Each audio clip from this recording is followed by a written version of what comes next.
Hidden Invasion is an action-adventure game developed by Toka, published by Crave Entertainment, and released on the PS2 in December of 2001.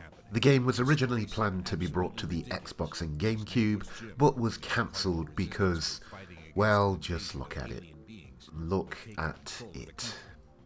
Hidden Invasion takes place in the year 2027, where the fictional Alpha City is having a bit of a hostage situation as the local hospital has been taken over by a group of terrorists. In response to this threat, the Shadow Force team is sent in to clear out the city and take down its leader. You have the option of choosing which Shadow Force member you'd like to play as, Dean Travis or Karen Bride, and that's where the fun begins. And when I say fun, I mean tragedy. The story sounds like something that was made up in the space of a day.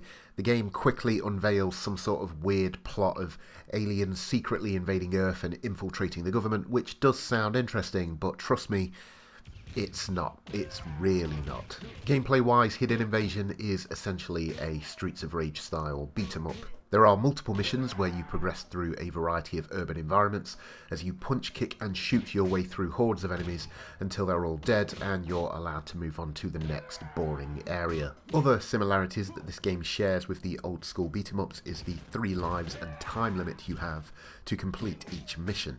The time afforded to you isn't particularly harsh, but just seems odd for a game released in 2001. Your 3 lives do not replenish from mission to mission either, and once you lose all 3, you are painfully thrown back all the way to the start of the game. It's okay though, because the developers took this into consideration, and instead of giving you the opportunity to save your game, they give you a password at the end of each mission. Just think about that for a second. When this game was released, memory cards had existed for 6 whole years, yet someone at the Toka office decided to say, "Memory cards?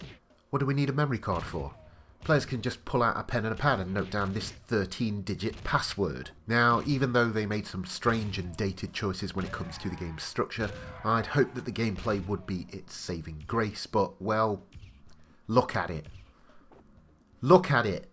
Everything about the way this game plays is incredibly awkward. Just running around each level is a chore as you constantly have to fight with the terribly placed camera while also figuring out just where in the world the waypoint is telling you to go.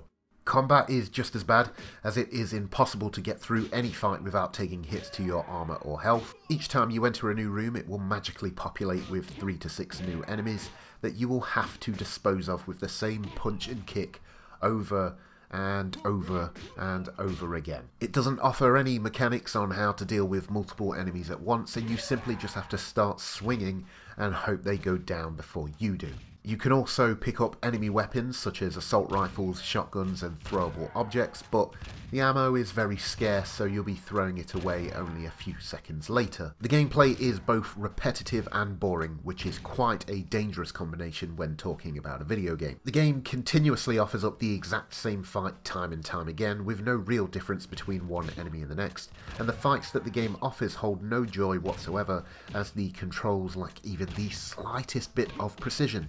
Anyway, let us briefly talk about the real star of this game, its presentation. I was blown away by just how poor the opening cutscene was. Right off the bat you're hit with terrible voice acting, and then you see the animation of the characters in which everyone looks high or drunk or both. And it doesn't get any better when you're playing the game either. Every single action that your chosen character does looks very subpar, from running to kicking to even the simple action of picking a weapon off the ground. It all looks awful. Sound design isn't much better either, with weak and possibly royalty-free sound effects added to try and make your attacks feel like they pack more of a punch, no pun intended. And there is some sort of bland music constantly running in the background that isn't obnoxious but doesn't add anything to the experience either. Overall, I would have to say that even though this game can be picked up for next to nothing, it is still not worth your time. There are so many words I could use to describe Hidden Invasion, and none of them are positive. It is boring, awkward, frustrating, and even confusing. I could go into more depth on just how bad this game is, but look at it! Look at it!